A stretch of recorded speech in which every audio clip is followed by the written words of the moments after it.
ഇന്ന് നല്ല വെയിലുള്ള ദിവസമായിരുന്നു കേട്ടോ. അപ്പം നമ്മൾ പച്ചമാങ്ങ പിച്ച് ജ്യൂസ് അടിക്കാനായിട്ട് പോയതായിരുന്നു. അപ്പം പച്ചമാങ്ങ പിച്ചാനായിട്ട് പുറത്തോട്ട് ഇറങ്ങിയപ്പോഴത്തേക്കാണ് നമ്മളുടെ ജോയിക്കുട്ടൻ്റെ കൂടിൻ്റെ സ്ഥാനം മാറ്റിയായിരുന്നു. അപ്പം നമ്മളിവിടെ ആയിരുന്നു തുണി വിരിച്ചുകൊണ്ടിരുന്നത്. അപ്പം അതിൻ്റെ ആ അയ പൊട്ടിയോണ്ട് നമ്മൾ ആ അയയുടെ വെള്ളം എടുത്ത് മാറ്റിക്കൊണ്ടിരിക്കുകയായിരുന്നു. പിന്നെ തോട്ടി എടുക്കാനായിട്ട് പോയപ്പോഴത്തേക്ക് ജോയിക്കുട്ടനെ ജസ്റ്റ് ഒന്ന് അയച്ചു വിട്ടതായിരുന്നു. പിന്നെ തോട്ടി വലിച്ച് പറിച്ച് അവൻ കടിച്ചെടുത്തുകൊണ്ടിരിക്കുകയായിരുന്നു. പിന്നെ അവനെ പിടിച്ച് കൂട്ടിൻ്റെ അകത്തോട്ട് ഇട്ടിട്ട് ഞാൻ മാങ്ങ പറിക്കാനായിട്ട് ചെന്നേ. പിന്നെ ഇവിടെ ഉത്സവം ആയതുകൊണ്ട് ഇവിടെ അങ്ങോട്ടും ഇങ്ങോട്ടുമൊക്കെ നമ്മളുടെ ഈ ഐസ്ക്രീം വണ്ടിക്കാരൊക്കെ പോകും കേട്ടോ. അപ്പം നമ്മളൊരു മാമനെ കണ്ടിട്ട് പിടിച്ച് നിർത്തി കേട്ടോ.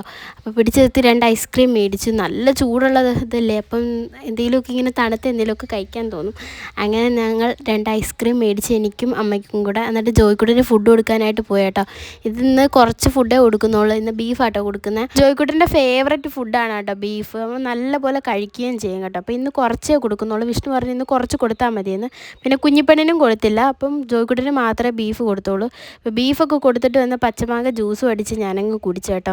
നല്ല ചൂടുള്ള സമയമാണ്. അപ്പോൾ ഇത്രേ ഉള്ളൂ.